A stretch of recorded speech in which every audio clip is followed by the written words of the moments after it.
সবচেয়ে বড় অভিযোগ যে আমি এই পর্যন্ত 7টা কেন্দ্র ঘুরলাম সকাল থেকে এখন পর্যন্ত। এই কেন্দ্রটা, এটার মহিলা কেন্দ্র, পুরুষ কেন্দ্রটা এখনও ঘুরিনি আমি, বাট এটার মহিলা কেন্দ্রটা ছাড়া প্রত্যেকটা কেন্দ্রে কিছু ডিসক্রিপেন্সি আছে।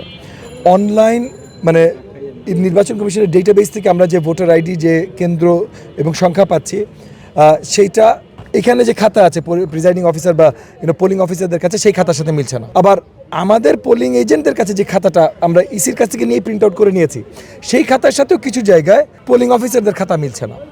এই ডিসক্রিপেন্সিটা খুবই একটা মুশকিল পজিশন আমাদেরকে ফেলে দিচ্ছে।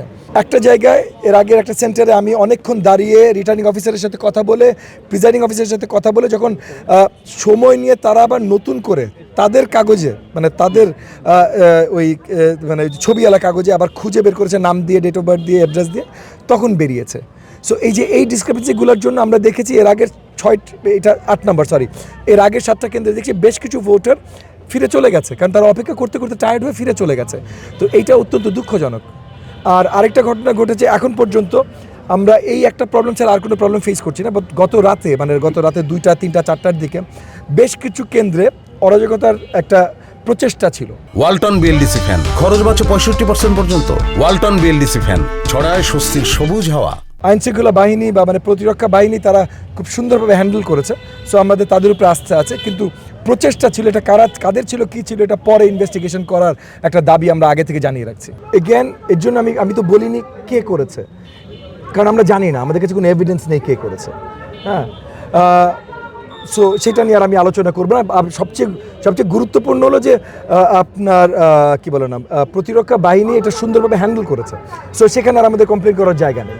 বাট ওই যে একটা প্রচেষ্টা ছিল, এইটা প্রতিরক্ষা বাহিনী আমাদের আস্থায় রাখতে পেরেছে, সারাদিন যেন রাখতে পারে। তাহলে প্রবলেমটা একটা এসে দাঁড়াচ্ছে নির্বাচন কমিশনের ভোটার তালিকা। এইটা আমি রিটার্নিং কর্মকর্তাকে রিকোয়েস্ট করেছি বারবার করে যে ইনস্ট্রাকশন আকারে প্রত্যেকটা প্রিজাইডিং অফিসারকে যেন জানিয়ে দেওয়া হয় যে যেখানেই এই ডিসক্রিপেন্সিটা হবে সেখানে তাদের খাতা থেকে খুঁজে বের করে, সময় নিয়ে খুঁজে বের করে যেন দেন, যেটা বেশ কিছু কেন্দ্রে ইতিমধ্যে দেয়া হয় নাই। সো আমি আবার একটু পর রিটার্নিং অফিসারের সাথে কথা বলবো। এইটা যদি তারা করেন তাহলে মোটামুটি আমরা এই সাইড থেকে আশ্বস্ত থাকবো। আর আপনি যেটা বললেন যে স্বতঃস্ফূর্তভাবে ভোটাররা যদি ভোট দিতে পারে, তাহলে অবভিয়াসলি শুধু যে কোনো একটা প্রতিপক্ষ বা আমরা না, সবাই মেনে নিতে বাধ্য যে স্বতঃস্ফূর্তভাবে ভোটাররা যদি ভোট দিতে পারে এবং সেটার গুনতি যদি আমাদের সবার পোলিং এজেন্ট যেহেতু উপস্থিত আছে, আমাদের পোলিং এজেন্টের গুনতির সাথে যদি সব কিছু মেলে, তাহলে অবভিয়াসলি আমরা সবাই মেনে নিতে বাধ্য।